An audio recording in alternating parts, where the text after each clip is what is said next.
Hello students, मैं Sandeep Singh welcome करता हूं आपके ही अपने channel magnet brains Hindi medium में, जहां पर मिलता है आपको complete school education free of cost. तो जैसा कि हम मिला करते हैं हमारे फिजिक्स सब्जेक्ट के साथ, और इन दिनों हम डिस्कस कर रहे हैं हमारे चैप्टर तरलों के यांत्रिकी गुण की, मतलब मैकेनिकल प्रॉपर्टीज ऑफ फ्लूइड्स की बात चल रही है। यहां पर हम जो डिस्कस कर रहे हैं इस पोर्शन में, वहां पर हम लोग कह रहे हैं बात सिर्फ और सिर्फ हाइड्रोस्टैटिक्स की, मतलब हम द्रव स्थितिकी की बात कर रहे हैं, जहां पर हमारा जो फ्लूइड है, हमारा जो लिक्विड है, वो स्थिर अवस्था में। तो इस सिलसिले में इस सेशन में हम दो टॉपिक्स देखने वाले हैं। एक हम देखने वाले हैं द्रव स्थितिकी का विरोधाभास, और दूसरा देखने वाले वायुमंडल और वायुमंडलीय दाब को, हमारा एटमॉस्फेयर किस तरीके से और उसका एटमॉस्फेरिक प्रेशर कैसे कैलकुलेट करते हैं। एंड हम यहां पर पहले वाले टॉपिक में हम देखेंगे द्रव स्थितिकी का विरोधाभास। इसका मतलब ये कि कहीं पर ज्यादा मात्रा में जल होने के बाद भी कहीं पर कम मात्रा में जल अगर अवेलेबल है और दोनों को मैंने कनेक्ट किया तो वहां पर जल प्रवाहित ही नहीं होता। इन सभी चीजों की हम डिस्कशन करने वाले इस सेशन में। तो ये सेशन इंपॉर्टेंट होने वाला है हमारे बोर्ड पॉइंट ऑफ व्यू से भी एंड हमारे competitive point of view, that is आप अगर IIT JEE नीट CUET की प्रिपरेशन कर रहे हैं तो वहां पर भी इसकी इंपॉर्टेंस है भाई। शुरुआत करते हैं सेशन की, एंड सबसे पहले देखते हैं हम द्रव स्थितिकी की विरोधाभास वाली प्रॉपर्टी को। तो द्रव स्थितिकी का विरोधाभास मतलब हाइड्रोस्टैटिक पैराडॉक्स की अगर हम बात करते हैं तो इसका सीधा सिंपल सा मतलब ऐसा है, बहुत ही आसान लैंग्वेज बताऊं। आप अगर दो रिटार्ड देख पा रहे होंगे, एक यहां पर भी फ्लूइड भरी है और एक यहां पर भी फ्लूइड भरी है, मतलब दो रिटार्ड, एक A और एक B, ये दो तरीके के कंटेनर हैं। आपको साफ सुथरा दिख रहा है कि A वाले कंटेनर में अमाउंट ऑफ वाटर ही ले लेते हैं, अमाउंट ऑफ वाटर ज्यादा है, एंड B वाले में अमाउंट ऑफ वाटर कम है, मतलब इसमें जल की मात्रा ज्यादा है, B में जल की मात्रा कम है। और इन दोनों को हमने एक क्षैतिज नली से ये सीधे सीधे जोड़ दिया। ये नली ध्यान में रहे कैसी नली है भैया, क्षैतिज नली है। क्षैतिज मतलब क्या होता है कि ये पूरा एक ही तल में स्थित है। क्या है? एक ही तल में स्थित है। तो आप क्या पाते हैं कि यहां पे कोई भी जल का पार्ट A से चल करके B में नहीं जाता है, जबकि A में बहुत सारा जल भरा है, B में जल की मात्रा कम है, फिर भी A से B के तरफ कुछ भी जल नहीं चल करके जाता है। कारण ऐसा है भाई कि अभी हम लोगों ने डिस्कस किया है हमारे प्रीवियस वन सेशन में कि बिंदु C तथा D एक ही समतल में हूं।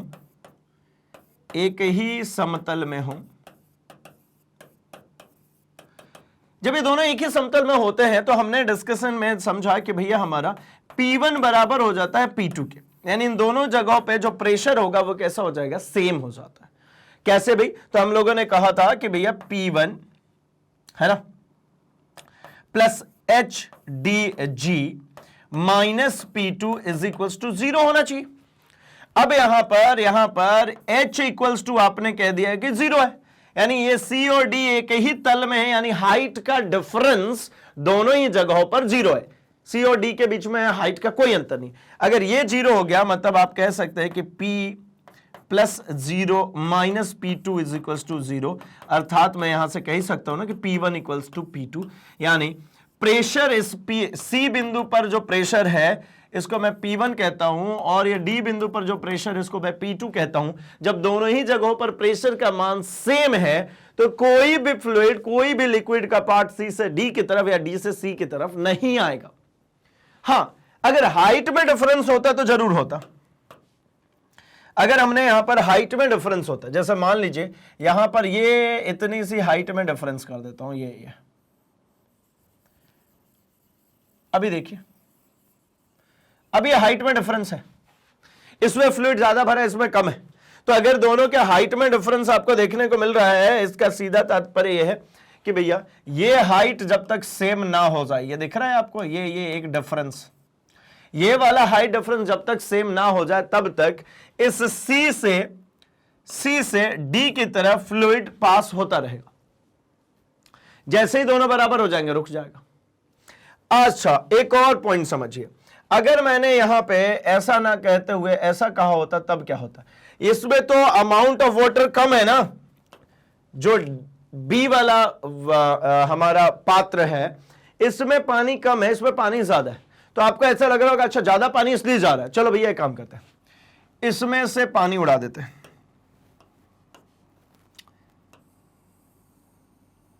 इसमें से इस हाइट तक पानी उड़ा दिए, ठीक है, ये पानी उड़ा दीजिए। चलिए, अभी जब मैंने ये वाला पानी उड़ा दिया, अब भी अगर आप ध्यानपूर्वक देखेंगे तो दोनों में एक हाइट का डिफरेंस है।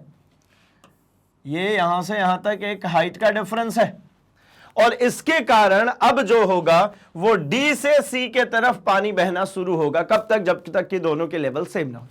लेकिन जैसे ही आपने पाया कि भैया इनका लेवल सेम हो गया, इनका लेवल जो है वो सेम हो गया, समान हाइट पे आ गए, तो समान हाइट पर आने पर तो अब कोई लफड़ा ही नहीं बचा। समान हाइट पर आने पर प्रेशर सेम हो जाता है, और प्रेशर सेम होने के कारण इसमें से ये दोनों ही एक विरोधाभास अनुभव करते हैं कि भैया होना तो चाहिए, यहां पर पानी की मात्रा ज्यादा है, यहां पर पानी की मात्रा कम है, लेकिन यहां पर एक विरोधाभास होता है जिसको हम कहते हैं क्या भाई?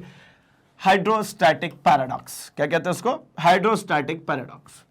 क्या है पॉइंट? जरा देखिए, यदि विभिन्न आकार के दो बर्तनों में समान द्रव को समान तल की ऊंचाई तक भरकर रखें, बस पॉइंट समझिएगा एक और, कि द्रव समान होने चाहिए। अगर द्रव समान नहीं होंगे तो ये जो डी है इसका जो मान होगा वो चेंज हो जाएगा ना, घनत्व तो अलग अलग हो जाएगा ना दोनों जगहों पर। तो घनत्व तो अलग नहीं हो, इसके लिए द्रव कैसा लेना भैया? समान लेना है। तो समान ऊंचाई तक भरकर उन्हें क्षैतिज नली के द्वारा जोड़ा जाए। ये जो सीडी दिख रहे हैं क्षैतिज नली है, तो द्रव एक दूसरे से पात्र में प्रवाहित नहीं होता है, जबकि पात्रों में उसकी मात्रा अलग अलग होती है। ये दोनों ही कंटेनर्स में मात्रा अलग अलग है, लेकिन इसमें से उसमें कुछ भी प्रवाहित नहीं हो रहा है, ट्रांसफर नहीं हो रहा है। इसे ही द्रव स्थितिकी का विरोधाभास कहते हैं कि अमाउंट ऑफ वाटर ज्यादा होने के बाद भी एक क्षैतिज नली से हमने कनेक्ट किया, समान द्रव है, समान हाइट तक है, तो कुछ भी एक दूसरे के अंदर में ट्रांसफर नहीं हो रहा है। यही है हमारा हाइड्रोस्टैटिक पैराडॉक्स। ठीक है, यही हमारा हाइड्रोस्टैटिक पैराडॉक्स। क्लियर हो गई बात? बढ़ते जरा कुछ कुछ बातें समझते हैं। तो द्रव के दाब से संबंधित तथ्यों को निम्नानुसार सारांशीकृत किया जा सकता है। पहला, किसी द्रव के अंदर समान गहराई पर स्थित समस्त बिंदुओं पर दाब एक समान होता है। यह पास्कल लॉ ने भी कहा था कि किसी भी द्रव के अंदर समान गहराई पर, पास्कल के बाद भी हम लोगों ने अभी डिस्कशन करा था, कब भाई? हमने कहा था कि भाई गुरुत्वीय त्वरण का क्या इंपैक्ट होता है हमारे दाब पे। तब भी हमने समझा था कि अगर लिक्विड के अंदर किसी एक ही तल पर होंगे, ये देखिए आप अगर इस तल पर हैं तो इस तल के हर एक बिंदु पर जो आपको दाब का मान मिलने वाला है वो सेम मिलने वाला है। अगर यहां पे आपने दाब का मान P1 कहा, तो इस पॉइंट पे अगर आएंगे तो यहां पर दाब का मान बदल जाएगा और वो P2 हो जाएगा, किंतु एक ही तल में नहीं बदलेगा। ये हर जगह पे सेम है। एक ही समतल पे हर जगह जो प्रेशर होने वाला है वो सेम रहने वाला है, वो नहीं चेंज होता। हाँ, हाइट चेंज करेंगे तो चेंज हो जाएगा। ये HDG से ही चल रहा है पूरा मामला। आगे बढ़ते। द्रव के स्वतंत्र पृष्ठ से नीचे H गहराई पर दाब वायुमंडलीय दाब की अपेक्षा परिणाम में HDG अधिक होता है। अगर ये पीछे ही आ जाता हूं, ये देखिए इसमें अगर मैं इस सतह पर हूं तो यहां पर मेरे ऊपर लगेगा वो कितना होगा? सिर्फ और सिर्फ एटमॉस्फेरिक प्रेशर। अब इस सतह से सतह पर हूं तो कितना? Atmospheric pressure. इस सतह से जैसे जैसे नीचे की तरफ आते जाऊंगा, यहां पर इसके लिए प्रेशर जो एडिशनल मिलेगा फ्लूइड का, वो तो होता है कितना? HDG। और ये ऊपर से एटमॉस्फेरिक प्रेशर। तो इस बिंदु पर कुल दाब जो होगा वो कुल दाब का मान वायुमंडलीय दाब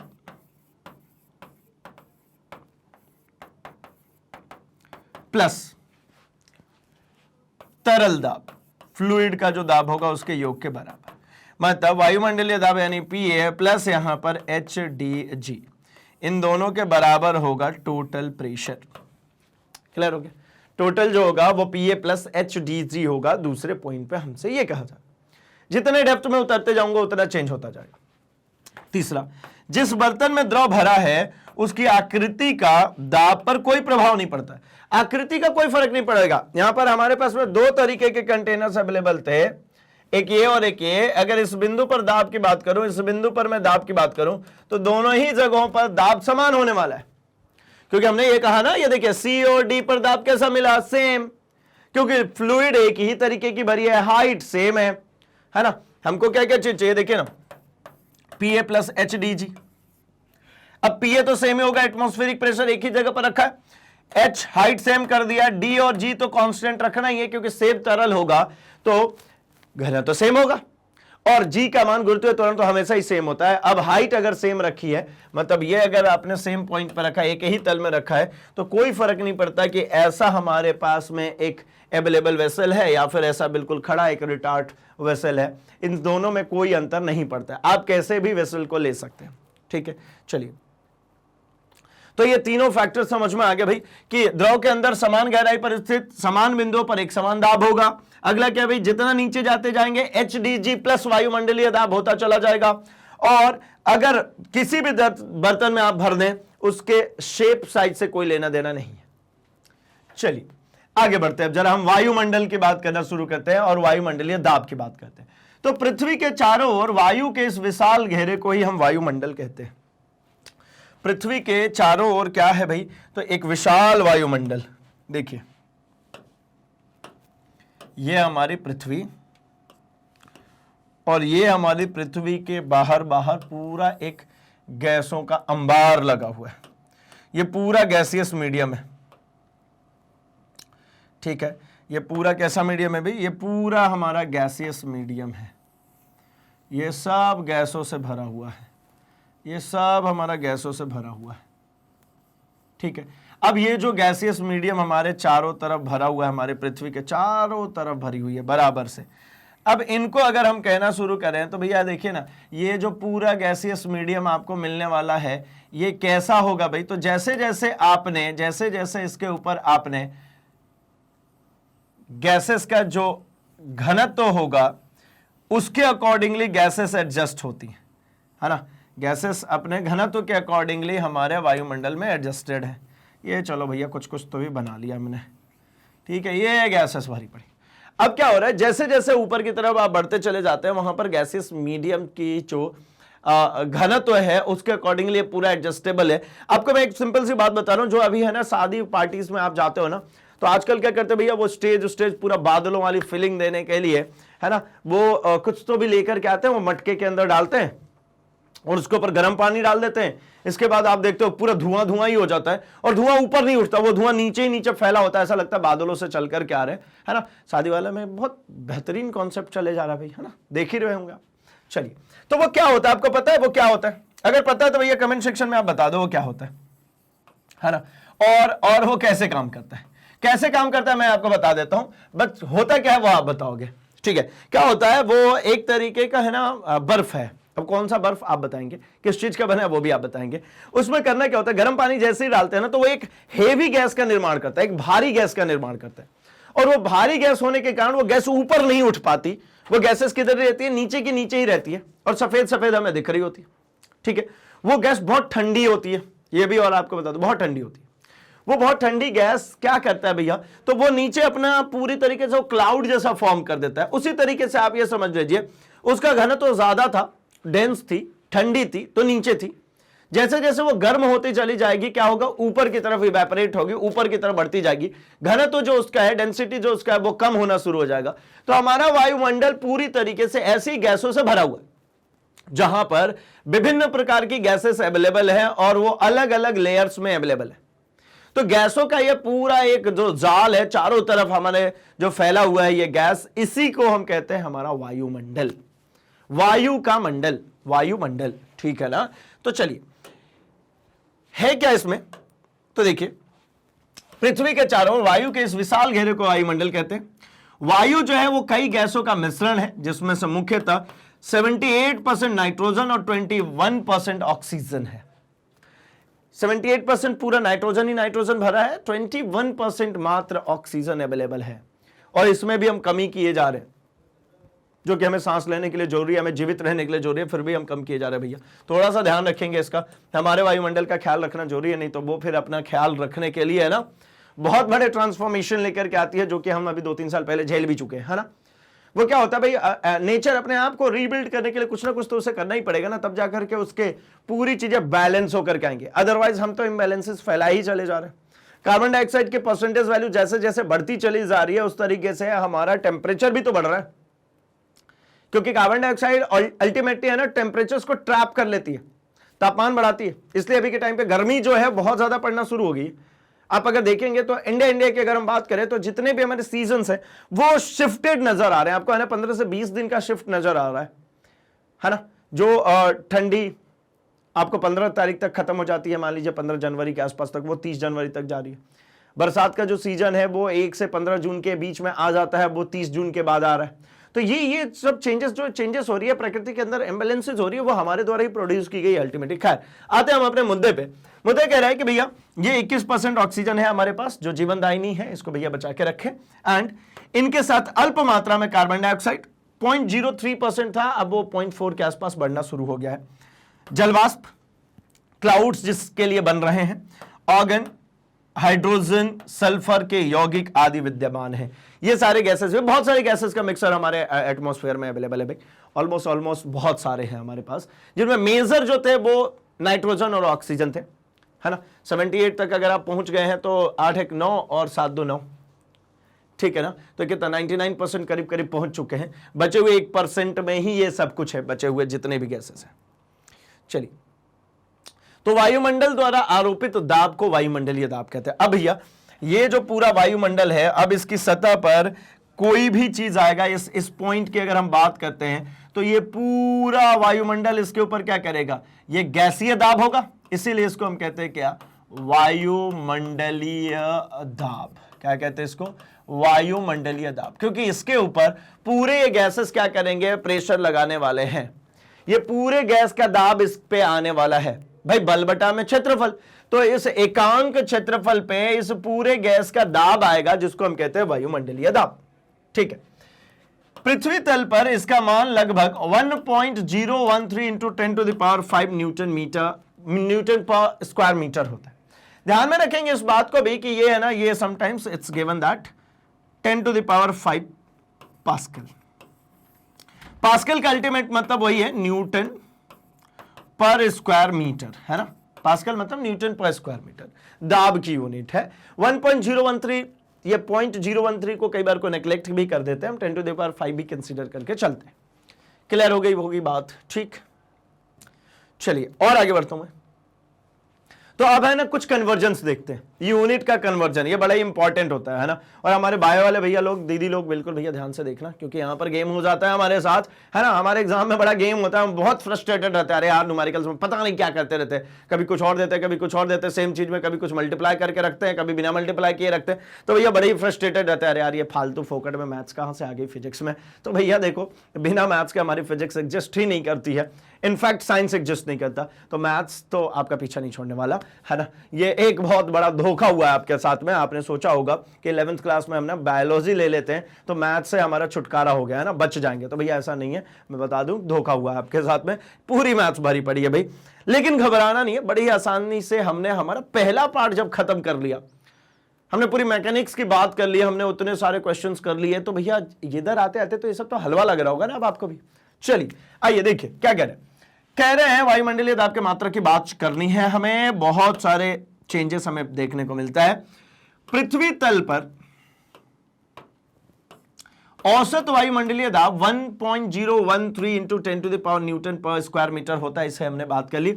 इसे वायुमंडलीय दाब कहते हैं, इसको एटमॉस्फेरिक प्रेशर कहते हैं, पीए से डिनोट करते हैं, ऐसा है ना। पास्कल होता है वैसे तो, लेकिन ये यूनिट है पास्कल।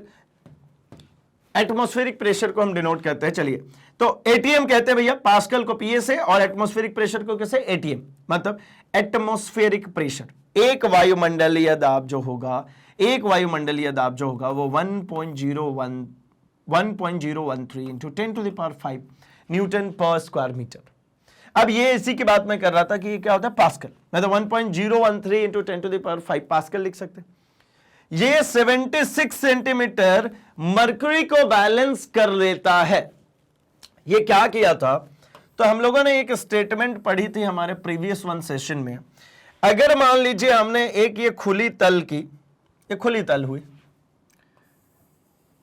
यहां पे हम मरकरी रखते हैं,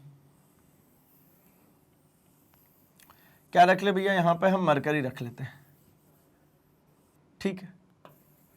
आइए चलिए, यहां पे हमने ये मरकरी को रख लिया और थोड़ा डार्क कर देते हैं भैया, मेटल यार चमकने देते हैं, है ना। अब क्या किया है हमने, इसमें दो ऐसे आप मान लो बीकर रख दिए, आप तो बीकर ही मान लो थोड़ी देर के लिए, कैसा उल्टा करके ऐसा ऐसा रख दो। अब ये बीकर को जब आप यहां पे इस तरीके से रख देंगे इसकी सतह पे, तो आपको क्या लग रहा है, यहां पे जो वायुमंडलीय दाब होगा उसको भैया कौन बैलेंस कर लेगा, ये बीकर का जो ग्लास है वो बैलेंस कर लेगा। मतलब ये अंदर जो होगा ये कम दाब का क्षेत्रफल बनेगा, इस पे दाब जो होगा ये कैसा होगा, ये कम दाब का क्षेत्रफल बनेगा। अंदर कैसा हो गया, कम दाब, क्यों, क्योंकि ये जो तली थी उसने भैया पूरा वायुमंडलीय दाब उस कांच ने झेल लिया ना। ये जो कांच की परखनली ली थी आपने, इसके ऊपर कांच की सतह पे लगा, वो सतह ऊपर ही झेल गया, अंदर थोड़ी आने देगा। जैसे हम कमरे के अंदर में बैठे होते हैं तो कमरे के अंदर में हमारे पास में कोई वायुमंडलीय दाब थोड़ी लगता है भाई। ये देखिए, अगर हम कमरे के अंदर में बैठे हुए हैं तो हमारे पास में कोई भी वायुमंडलीय दाब ऐसा, ये अगर पूरा हमारा छत है, यहां कहीं पे हम बैठे हुए हैं, तो अगर मान लीजिए हमारा यहां पे कोई पोजीशन होगा तो ये हमारा छत जो है ये वायुमंडलीय दाब को झेल लेगा। हमारे ऊपर जो दाब लगेगा वो छत से, सीलिंग से हमारे सर तक का ही दाब लगेगा ना। तो वही काम तो मैं यहां पर भी कह रहा हूं कि ये जो है यहां पर जो दाब लग रहा है इसके ऊपर, ये एटमॉस्फेरिक प्रेशर तो खत्म हो गया है, ये अंदर ही अंदर, तो इस पे कम दाब हुआ। और इधर इधर इधर यहां पे तो वायुमंडलीय दाब लग रहा है ना, इधर भी इन सब पे क्या लग रहा है, वायुमंडलीय दाब। और जब हम लोगों ने डिस्कस अभी जस्ट किया हमारे एक कॉन्सेप्ट को, जहां पर हमने बात किया किसकी भाई, कि जो हमारे प्रीवियस वन सेशन में जो हमने डिस्कस किया था कि भैया अगर हमारे पास में कोई ऐसा कंटेनर है ना, जिसमें इसी में अभी थोड़ी देर पहले जो हमने बात की कि एक ऐसा कंटेनर है जिसके में क्या है भाई, समान तल पे होंगे, क्षैतिज स्तर पे दोनों तलों पे अगर समान होंगे, और दोनों में अगर आपके पास में प्रेशर का कोई डिफरेंस नहीं है तो भाई वहां पे फ्लूइड ट्रांसफर नहीं होती। लेकिन अगर प्रेशर डिफरेंस हो तो फ्लूइड ट्रांसफर होगी। मतलब यहां पर एटमॉस्फेरिक प्रेशर है, ये कम दाब का क्षेत्रफल है, यहां पर वायुमंडलीय दाब है, तो ये जो मरकरी यहां पे होगी, जो पारा यहां पे होगा, ये पारा क्या होने लगेगा भाई, तो ये पारा धीरे धीरे धीरे धीरे इसमें ऊपर की तरफ चढ़ना शुरू हो जाएगा, ये ऊपर चढ़ने लगेगा, ये ऊपर चढ़ेगा। अब आप देख पा रहे होंगे तो यहां पे मरकरी जो है ये एक हाइट ऊपर यहां तक चढ़ गई, यहां तक ऊपर चढ़ गई ऐसे। अब ये जो हाइट है ये हमारे इस लेवल से, अगर मैंने इस कंटेनर को समुद्र तल पे रखा है, MSL, ठीक है ना, मैंने इसको कहां रखा भाई, समुद्र तल पे। समुद्र तल पे जब मैंने रखा हुआ है तो ये जो हाइट यहां से यहां तक चढ़ा है, ये हाइट 76 सेंटीमीटर है। ये जो हाइट जो उसमें ऊपर की तरफ चढ़ जाएगा वो क्या होगा, 76 सेंटीमीटर।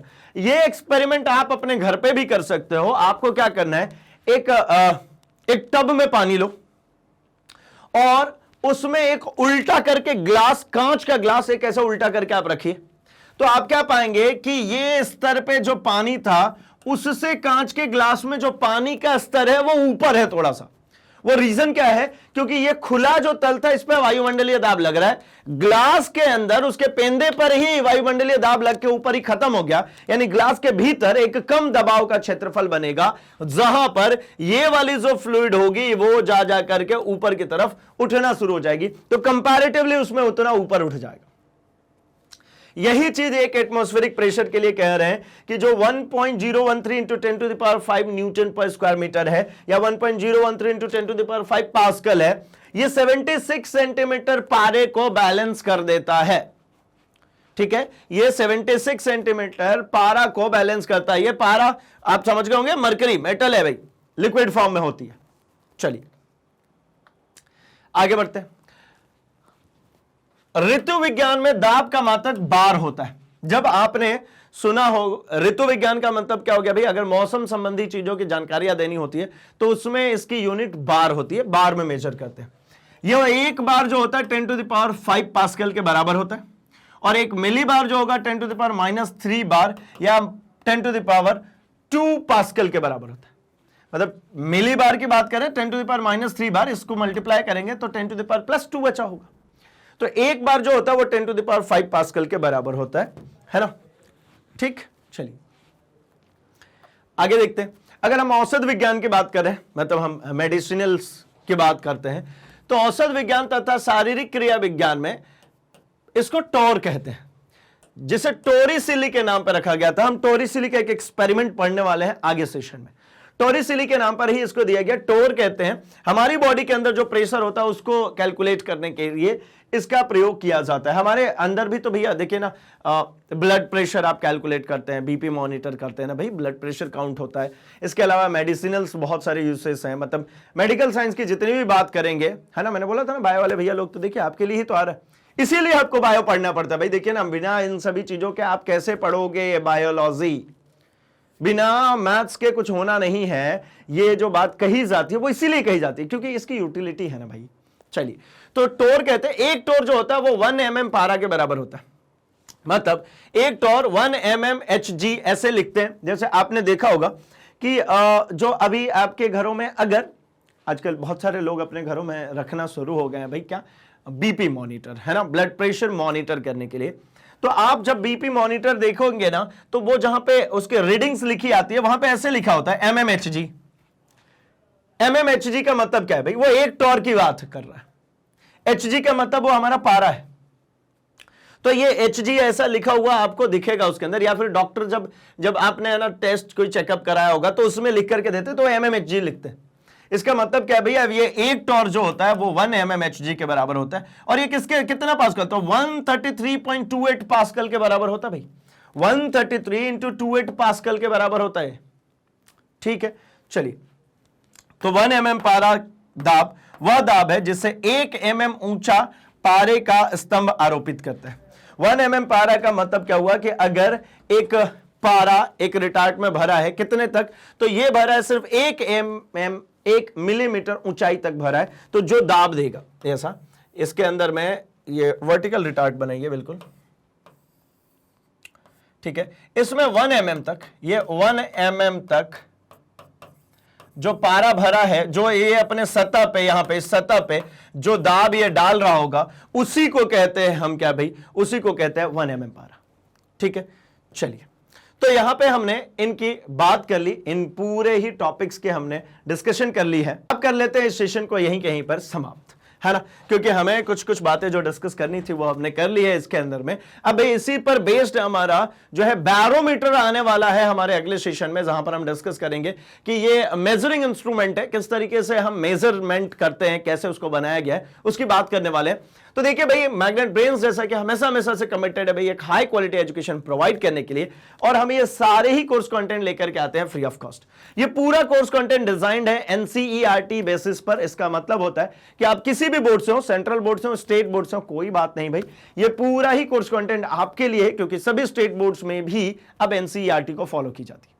साथ ही साथ और इंप्रोवाइजेशन और इंप्रूवमेंट के लिए आप सिंपली वीडियो के डिस्क्रिप्शन बॉक्स में जाकर के लिंक को फॉलो कीजिए और चेकआउट कर सकते हैं अपने लिए बुक्स एंड ई बुक्स, जो कि एक्सक्लूसिवली मैग्नेट ब्रेन्स की टीम द्वारा डिजाइन की गई है आपके लिए, और अब वो हिंदी मीडियम में भी अवेलेबल है। तो हिंदी मीडियम वाले स्टूडेंट्स भी अब नहीं घबराएंगे, उनके लिए भी पूरी तरीके से मैग्नेट ब्रेन्स प्रिपेयर्ड है भाई। तो जिस तरीके से कनेक्टेड है आप हमारे YouTube चैनल पे, इसी तरीके से जुड़ जाइए हमारे social media platform, that is Facebook, Instagram, Twitter, Telegram पर भी, जहां कोई सजेशंस, कोई सुझाव हो वो हम तक पहुंचा सकते हैं। हमारी तरफ से कोई नई इंफॉर्मेशन आती है वो फटाफट आप तक पहुंच सकती है। तो जल्दी से इस वीडियो को लाइक कर दीजिए, चैनल को सब्सक्राइब एंड इसे अपने दोस्तों में शेयर करना बिल्कुल भी नहीं भूलेंगे, क्योंकि उन्हें भी तो बताना है कि मैग्नेट ब्रेन्स हिंदी लेकर के आते हैं क्वालिटी एजुकेशन एक्सपीरियंस टीचर्स के साथ, वो भी फ्री ऑफ कॉस्ट। तो बने रहिए हमारे साथ, हम मिल रहे हैं अपने अगले सेशन में कुछ और धमाकेदार कॉन्सेप्ट्स के साथ। तब तक अपना और अपने आसपास सबका बहुत सारा ख्याल रखेंगे। Thanks for watching.